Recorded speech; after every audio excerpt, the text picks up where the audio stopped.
Assalamualaikum warahmatullahi wabarakatuh. Yang terhormat, Ibu Dr. Nova Mardiana, SEMM, selaku dosen pengampu mata kuliah MSDM Strategik. Kembali lagi bersama kami kelompok 1. Di sini kami akan membahas bab 14 mengenai strategi tanggung jawab sosial perusahaan dan bab 15 mengenai strategi kinerja organisasi. Sebelum mulai pada pembahasan bab 14 dan bab 15, berikut adalah anggota dari kelompok 1.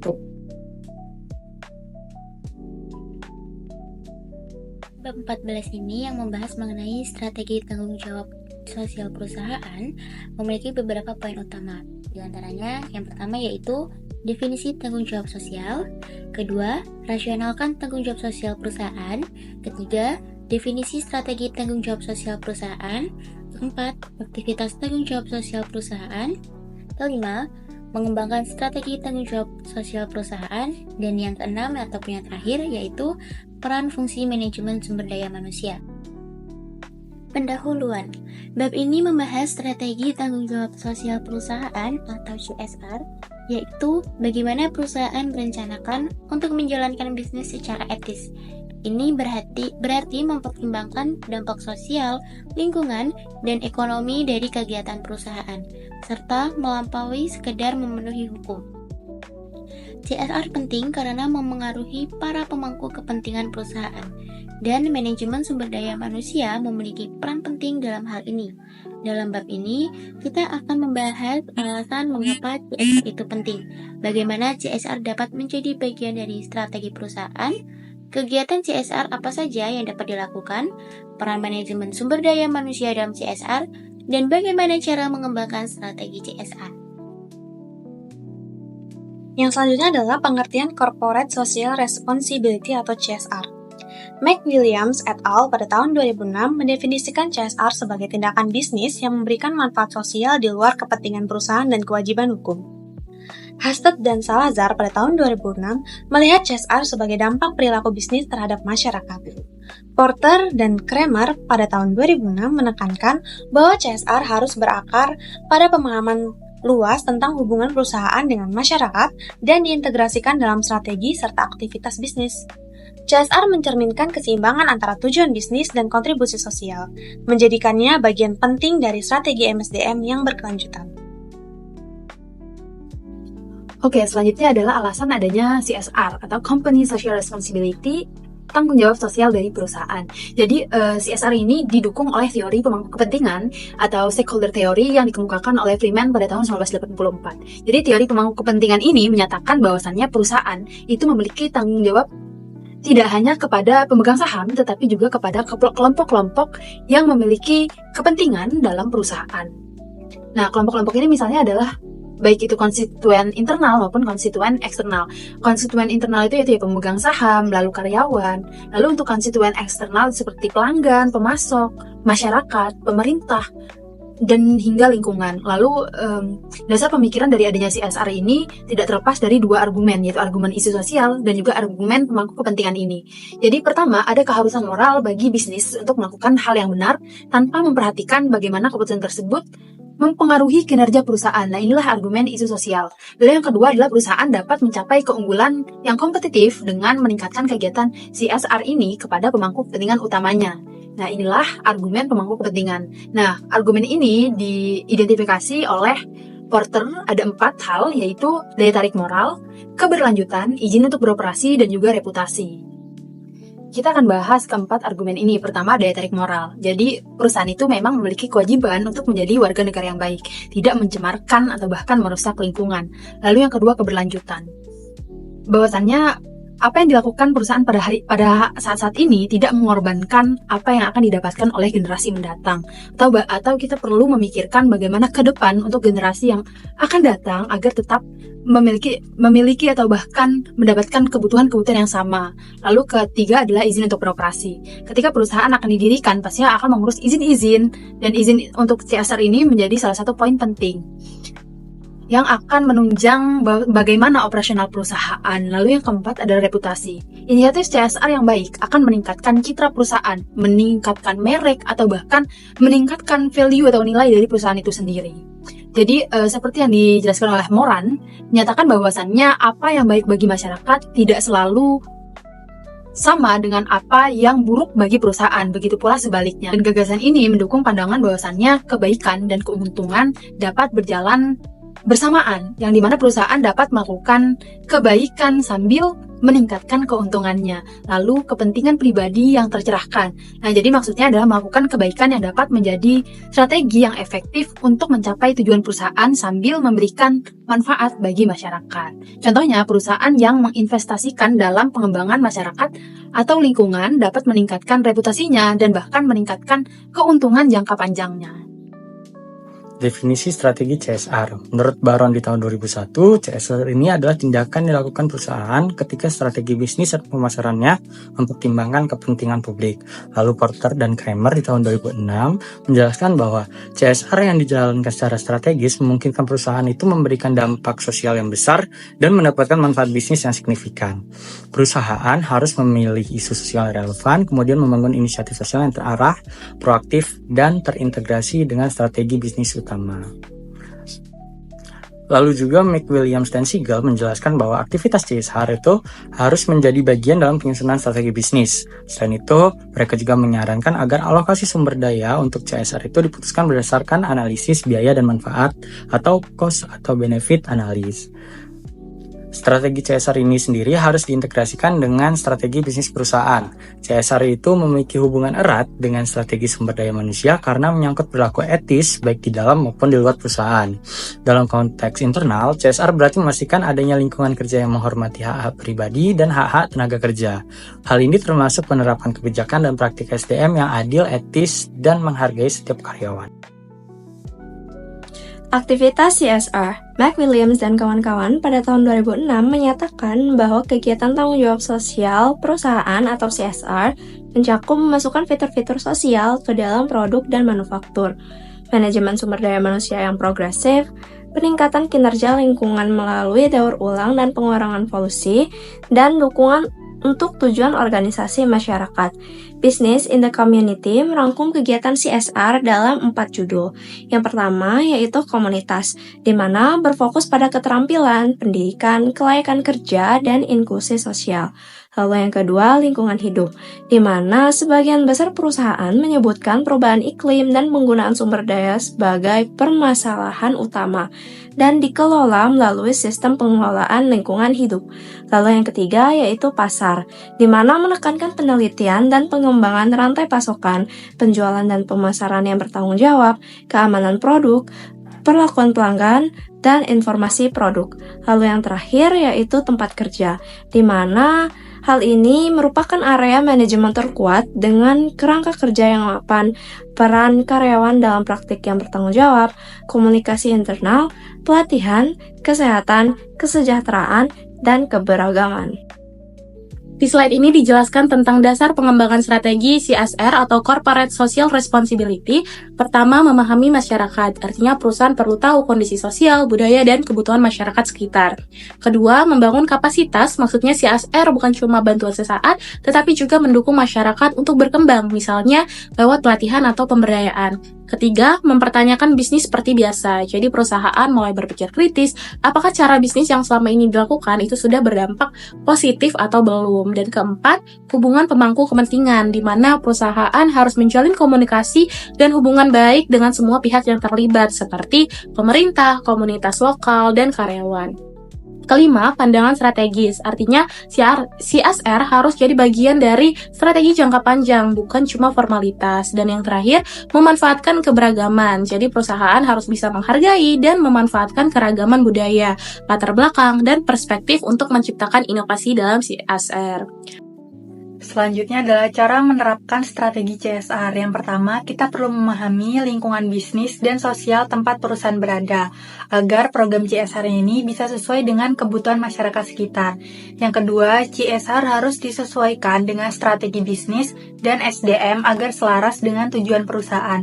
Yang ketiga, mengidentifikasi pemangku kepentingan dan memahami harapan mereka terhadap perusahaan. Yang keempat, perusahaan harus menentukan area CSR yang relevan dan berdampak besar. Yang kelima, menyusun strategi yang jelas dan memastikan sudah mendapat persetujuan dari pihak internal perusahaan. Yang keenam, mengkomunikasikan tujuan CSR secara konsisten agar semua pihak memahami arah dan manfaat programnya. Yang ketujuh, memberikan pelatihan kepada karyawan supaya mereka siap menjalankan program CSR di lapangan. Dan yang terakhir, mengukur dan mengevaluasi efektivitas program untuk memastikan tujuannya tercapai dan berdampak nyata. Selanjutnya adalah peran dan fungsi manajemen sumber daya manusia. CIPD atau Badan Profesional Terkemuka tentang SDM dan Pengembangan SDM menyatakan bahwa cara perusahaan memperlakukan karyawannya akan memberikan kontribusi langsung pada gambaran perusahaan yang bersedia menerima tanggung jawab yang lebih luas. Mereka juga menyatakan bahwa SDM punya peran kunci dalam membuat CSR berhasil. CSR sendiri merupakan peluang bagi fungsi manajemen SDM atau people management untuk menunjukkan fokus strategis dan bertindak sebagai mitra bisnis. Kredibilitas CSR bergantung pada penyampaian, bukan pada retorika, dan SDM bertanggung jawab atas banyaknya sistem dan proses utama seperti perekrutan, pelatihan, dan juga komunikasi yang menjadi dasar penyampaian yang efektif. Kesimpulan, strategi tanggung jawab sosial perusahaan CSR bertujuan memastikan bisnis dijalankan secara etis dengan memperhatikan dampak sosial, lingkungan, dan ekonomi. Berdasarkan teori pemangku kepentingan Freeman, tahun 1984, CSR melibatkan kepentingan banyak pihak, bukan hanya pemegang saham. Hillman dan Kem tahun 2001 menegaskan bahwa CSR adalah kewajiban moral sekaligus peluang keunggulan kompetitif. MC Williams dan Siegel tahun 2001 menyarankan agar CSR menjadi bagian dari strategi bisnis melalui analisis biaya atau manfaat. Aktivitas CSR mencangkup pengelolaan lingkungan praktik SDM yang progresif dan dukungan terhadap masyarakat. Peran sumber daya manusia sangat penting dalam mewujudkan komitmen CSR perusahaan. Selanjutnya kita akan bahas materi kedua, yaitu strategi kinerja organisasi. Adapun tujuan pembelajaran pada bab ini yaitu yang pertama, proses pengelolaan kinerja. Yang kedua, pendekatan strategis untuk mengelola kinerja organisasi. Ketiga, pengembangan kapasitas organisasi. Keempat, mengembangkan budaya kinerja tinggi. Dan yang terakhir yaitu yang kelima, bagaimana strategi manajemen kinerja mendukung strategi kinerja bisnis. Strategi kinerja organisasi. Manajemen puncak bertugas merencanakan, mengorganisasi, memantau, dan mengendalikan berbagai aktivitas, serta memberikan kepemimpinan yang efektif untuk mencapai tujuan strategis dan memenuhi kebutuhan para pemangku kepentingan atau stakeholders. Jadi mereka itu bertanggung jawab untuk merumuskan dan menerapkan strategi perusahaan guna meningkatkan kinerja organisasi. Strategi peningkatan kinerja organisasi juga tidak bisa dilepaskan dari kinerja individu. Oleh karena itu, perusahaan perlu mempertimbangkan secara spesifik bagaimana strategi dan praktik manajemen SDM, termasuk sistem manajemen kinerja, dapat memberikan dampak positif pada kinerja setiap karyawan. Pendekatan terbaik adalah dengan tidak menjalankan praktik-praktik SDM secara terpisah, melainkan menggabungkannya dalam satu kesatuan yang saling mendukung dalam proses integrasi. Proses pengelolaan kinerja organisasi.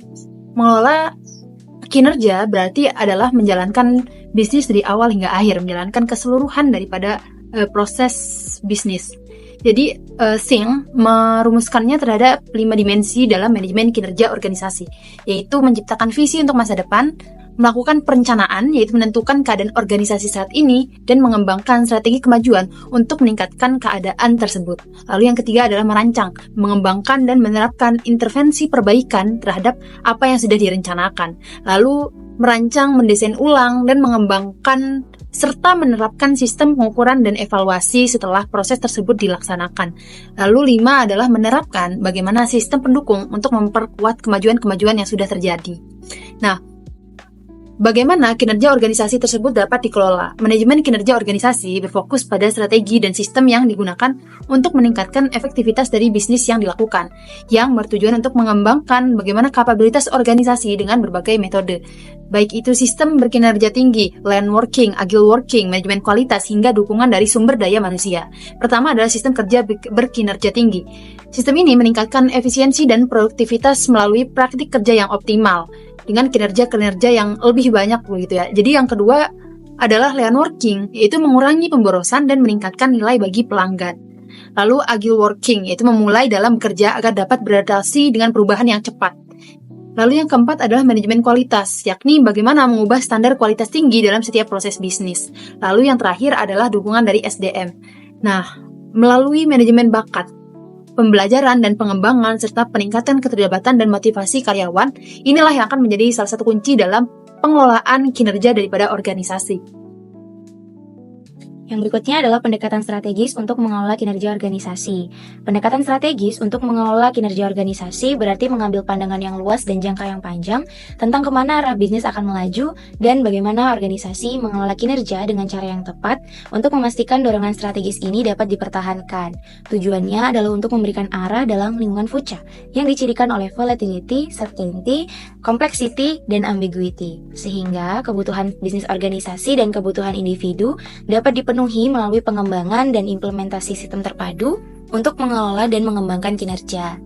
Sistem manajemen kinerja organisasi ini bersifat strategis dalam arti bahwa sistem tersebut selaras dengan strategi bisnis organisasi dan mendukung pencapaian tujuan strategisnya. Sistem tersebut berfokus pada pengembangan sistem kerja dan lingkungan kerja serta pengembangan individu. Untuk menciptakan sistem dan membuatnya berfungsi dengan efektif, penting bagi organisasi untuk memastikan bahwa strateginya dapat dipahami oleh seluruh anggota atau karyawannya. Di pojok kanan bawah, teman-teman bisa lihat ada peta strategi yang menunjukkan hubungan sebab akibat yang dengannya ada perbaikan tertentu ini dapat menciptakan hasil yang diinginkan oleh perusahaan. Peta strategi ini menggambarkan elemen-elemen sistem organisasi dalam hubungan timbal balik. Kemudian, peta strategi juga memberi karyawan pandangan yang jelas tentang bagaimana pekerjaan mereka terkait dengan tujuan keseluruhan organisasi, serta memberikan representasi visual tentang tujuan penting perusahaan dan hubungannya di antara tujuan tersebut yang dapat mendorong kinerja organisasi. Kemampuan organisasi adalah kapasitas organisasi untuk berfungsi secara efektif, meningkatkan kinerja, dan memenuhi kebutuhan para stakeholder. Nah, kemampuan organisasi ini menjadi dasar penting bagi keberlangsungan dan daya saing organisasi dalam lingkungan yang dinamis. Untuk mendukung kemampuan tersebut, diperlukan pengembangan organisasi yang menitikberatkan pada sistem secara keseluruhan, bukan hanya pada individu. Seperti yang disampaikan oleh Cons dan Jenkins 2002, pendekatan ini membantu organisasi dalam meningkatkan strategi, layanan, dan pengelolaan perubahan. Strategi kinerja organisasi juga harus disesuaikan. Pendekatan tradisional yang hanya mengandalkan kontrol dan perintah dinilai kurang efektif. Menurut Flaherty 1999 menekankan bahwa inklusi, partisipasi, dan pemberdayaan karyawan merupakan elemen penting dalam menghadapi inovasi dan perubahan di era modern ini. Mengembangkan budaya kinerja tinggi. Budaya kinerja tinggi adalah lingkungan di mana peningkatan kinerja menjadi kebiasaan. Karakteristik utama budaya ini meliputi: yang pertama, manajemen menetapkan tujuan yang jelas, memantau kinerja dan memastikan pencapaiannya. Lalu yang kedua, karyawan memahami harapan, tanggung jawab, dan tujuan mereka. Yang ketiga, pekerjaan sesuai dengan keterampilan karyawan sehingga mereka merasa pekerjaannya bermakna. Yang keempat, kepemimpinan kuat dari atas mendorong budaya perbaikan berkelanjutan. Yang kelima, sikap positif dipromosikan untuk menciptakan tenaga kerja yang terlibat dan termotivasi. Yang keenam, praktik kerja fleksibel seperti lean diterapkan untuk meningkatkan efisiensi. Yang ketujuh, budaya kerja berfokus pada kepercayaan dan kerjasama tim untuk memberikan layanan unggul kepada pelanggan. Yang kedelapan, terdapat keselarasan antara tujuan strategis organisasi dengan departemen dan karyawan di semua level. Dan yang kesembilan, organisasi membangun budaya ini melalui sistem kerja yang diterapkan, tetapi pada akhirnya keberhasilan bergantung pada orang. Peningkatan kinerja dapat didukung melalui sistem kerja berkinerja tinggi atau HPWS, kerja cerdas, kerja fleksibel, manufaktur lean, dan restrukturisasi organisasi. Sistem kerja berkinerja tinggi atau HPWS Menurut Dundan dan Rafferty pada tahun 2018, HPWS adalah sistem yang menggabungkan praktik inovatif SDM dan proses kerja yang saling mendukung untuk meningkatkan kinerja individu dan organisasi. Sistem ini bertujuan menciptakan tenaga kerja yang lebih produktif dan berdaya saing tinggi. Komponen utamanya meliputi yang pertama, meningkatkan keterlibatan karyawan, yang kedua, manajemen talenta, yang ketiga, pengembangan keterampilan dan kepemimpinan, yang keempat, insentif finansial dan non-finansial, dan yang kelima adalah sistem manajemen kinerja individu. Contohnya, pada Halo Foods.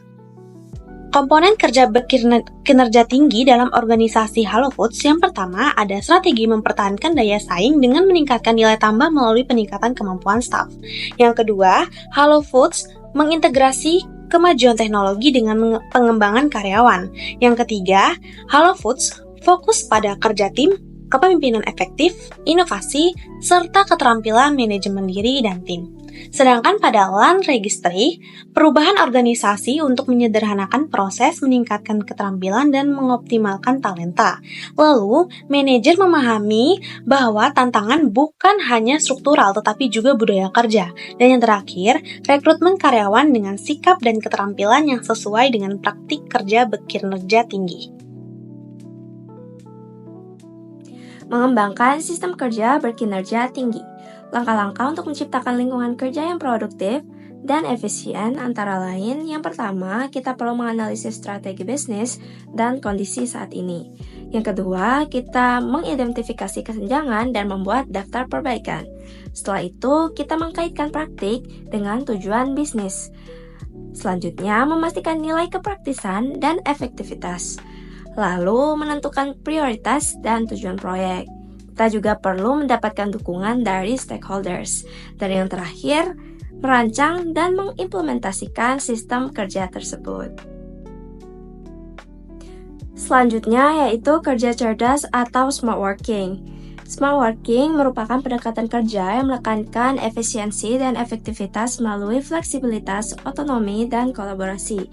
Ciri-cirinya meliputi kemandirian tinggi dan pemberdayaan individu atau self-management, kolaborasi melalui tim virtual, berorientasi hasil bukan proses, fleksibilitas tempat dan waktu kerja, pemanfaatan teknologi komunikasi modern, hot desking dan kerja dari rumah, tingkat kepercayaan tinggi antar pekerja, dan yang terakhir, selaras dengan tujuan bisnis.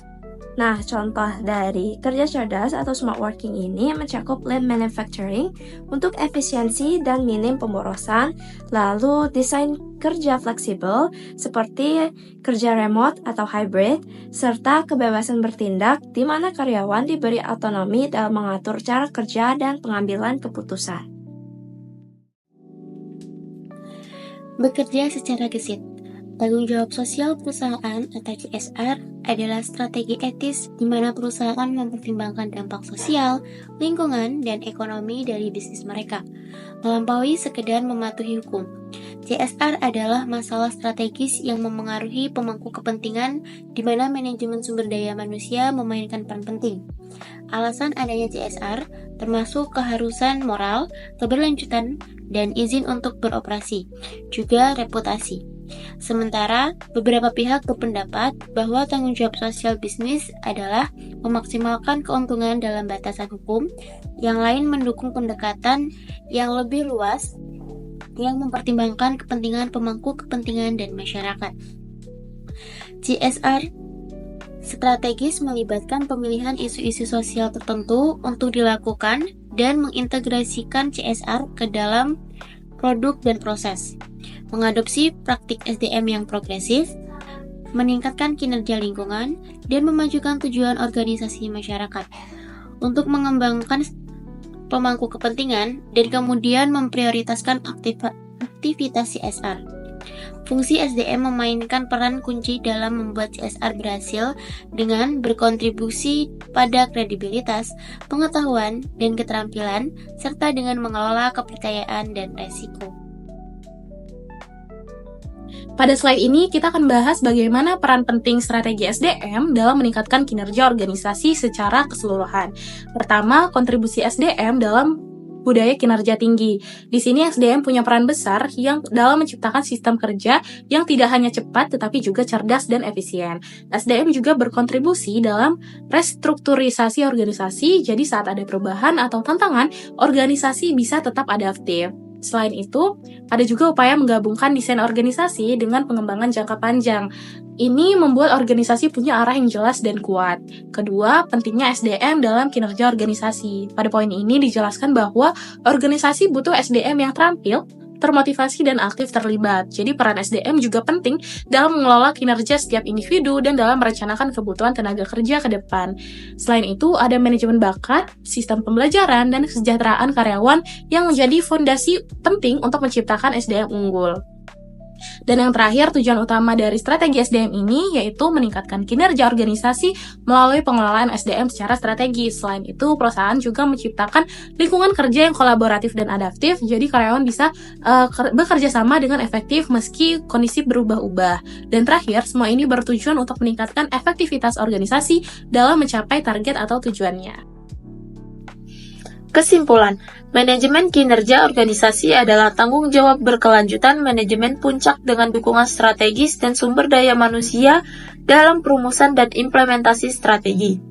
Pendekatan strategis dalam pengelolaan kinerja memerlukan visi jangka panjang dan fokus pada pencapaian area aktivitas utama.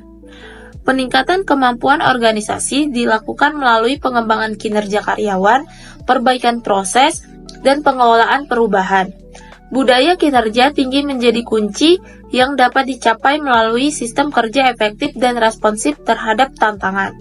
Strategi sumber daya manusia berperan penting dalam membangun budaya kerja berkinerja tinggi, cerdas, dan tangkas. Itulah tadi presentasi dari hasil diskusi kami mengenai bab 14 dan 15. Kami berharap semoga apa yang telah kami sampaikan dapat memberikan manfaat bagi kita semua. Dan untuk sesi selanjutnya yaitu sesi tanya jawab. Kepada teman-teman yang ingin bertanya, dipersilakan. Terima kasih.